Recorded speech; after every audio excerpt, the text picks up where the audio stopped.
know what? I think I'm done here. Let's go somewhere else.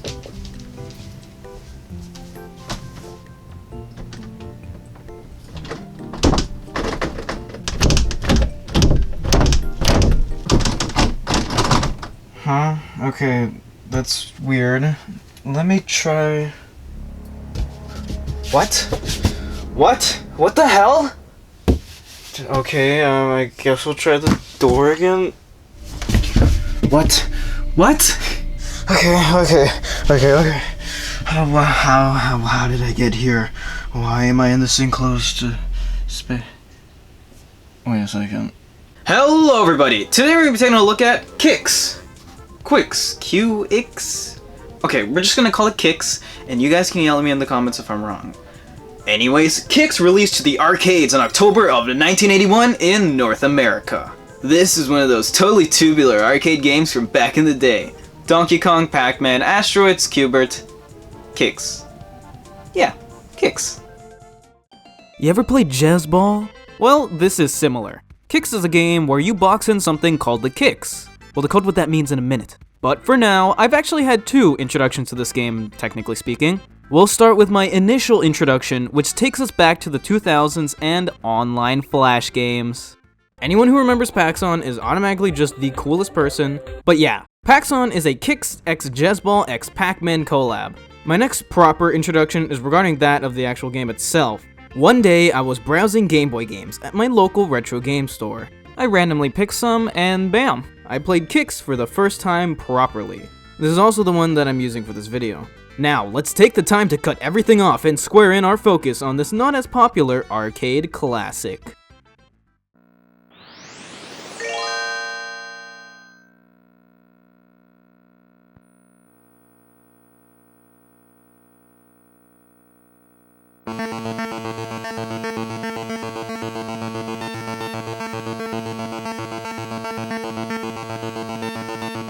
Yeah, the default color scheme kinda sucks, so I made it match the arcade better. One of the perks of recording on a Super Game Boy.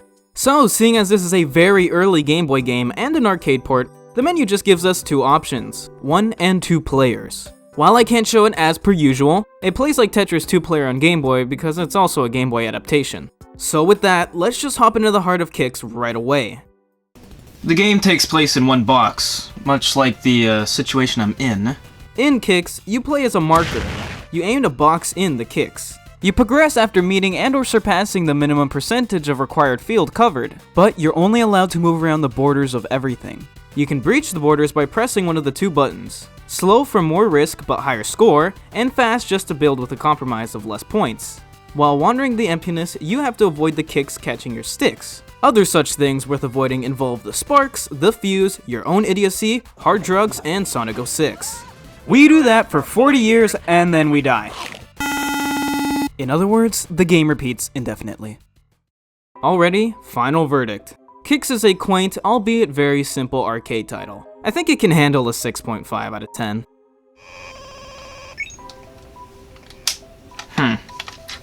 Yeah, I actually think QIX works the best as a handheld title due to how small and simple it is. Which is why... Hello everybody! Today, you found a secret episode within another episode. Yes, today we're going to be taking a look at QIX++, because it looks far more interesting. But not only that, if I didn't, this video would be like 2 minutes long. So quickly, QIX++ released on December 8th, 2009 onto the Xbox Live Marketplace in North America. But there was also a Japan-exclusive PSP version, for some reason. I found QIX++ while browsing the marketplace and bought it because I already had QIX and was fond of it.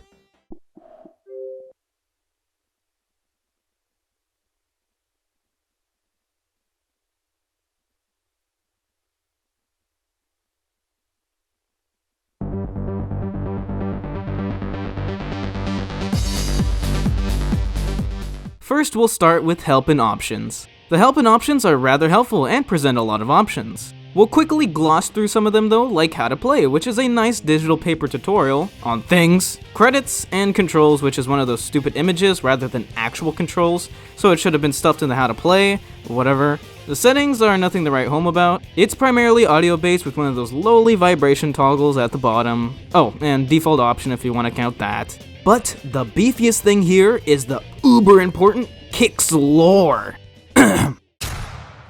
In the not-so-distant future, the use of computer networks pervades human life, to the point where it is no longer regarded as something out of the ordinary.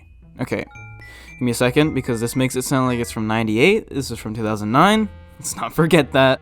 Because of this, the crimes of cybercriminals looking to wreak havoc on people's daily lives cause great turmoil. As a result, capital punishment is used as a frequent deterrent. Holy shit, we're killing people over scams nowadays?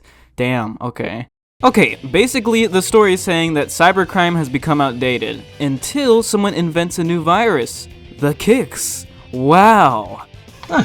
Good thing my Game Boy has virus scan 0.6 V39. But yeah, what juicy lore. Okay, now we'll look at the DLC, both of which costing $2.99 Canadian on the game's already $9.99 price tag. So we'll be looking at the whole $18 plus package, post-Canadian taxes, roughly $13 USD. All of this DLC is 2 barely different game modes. I'll go over them far later, but keep them in mind. May I remind you, games like Pac-Man Championship Edition Deluxe Plus is also $9.99, and you can get all of its DLC bundled for an extra $7.99. And while looking through other options, there's a lot of arcade reimaginings from this time period for also $9.99 with DLC. Not all of them though, there's some for $4.99, which is a lot better. So be wary, I guess. Some are definitely better than others. Here's the meaty Chivos. I don't got them all because of course I don't. Here's the leaderboards, very detailed and segmented for each section and game mode, plus your typical sort options. And the last, the dead online multiplayer and should be alive local multiplayer. Please, I miss local multiplayer so much. Which allows up to 4 players simultaneous play. It plays the same as the standard game, but it adds a ranking system to see who's the most productive marker. Now, with that out of the way, let's dive deeper into this so-called standard game, with the DLC following shortly thereafter. Alright, moving into standard single player, we have 4 sections at our disposal. These sections offer different kinds of QIX for you to encounter, so that's a nice remedy for the lack of variety from the original. But there's an issue. Seems like the designers somewhat saw themselves similar to that of the QIX. As in, they didn't think outside the box. Yeah, this game is still basically the same, except it can be beaten. Yeah, it can be done in roughly 40 minutes. The whole game. The whole fucking game. 40 minutes. They add a few things to change it up, like random items you get from clearing the blocks on the field. And they make the game easier. Too easy. Not to mention, you get to upgrade at the end of each stage based on your performance, which makes it even easier. Too easier. Nice they added these, right? To make the 40-minute game interesting. Glad you like them because they removed one of the very few fucking things that make QIX QIX. Goodbye slow and fast cuts. It's not like that was half the reason the game and high scores were worth a damn, but no. Hey, at least this 40-minute game is fast and interesting, right? No, of course not. That was the slowest half hour of my life, and I say a fucking half hour because God knows I couldn't pull myself to do that piece of shit fucking 4th section.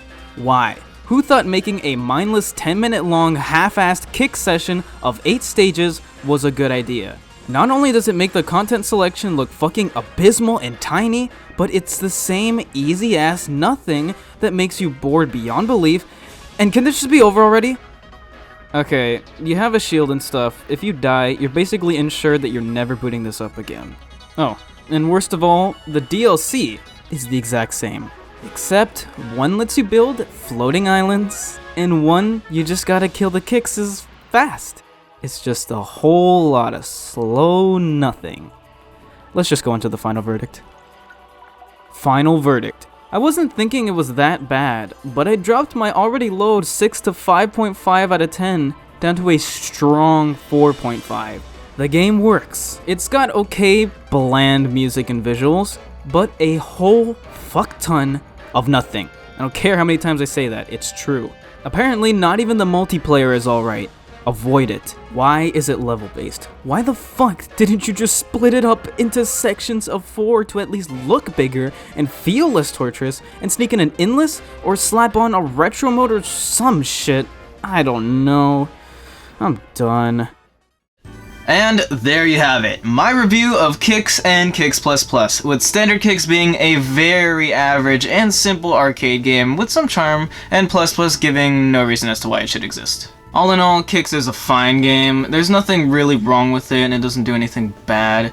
I personally like it. It's just, if you're seeking something really cool, really addictive, QIX unfortunately is not it. And I don't want to talk bad about QIX, but, you know, it's not all that stellar. It's, like I said, very average. And with that, actually, I don't think I'll be going anywhere for a while. I'll stay here. I'll just see you guys in the next episode. Because I don't think I'm leaving anytime soon.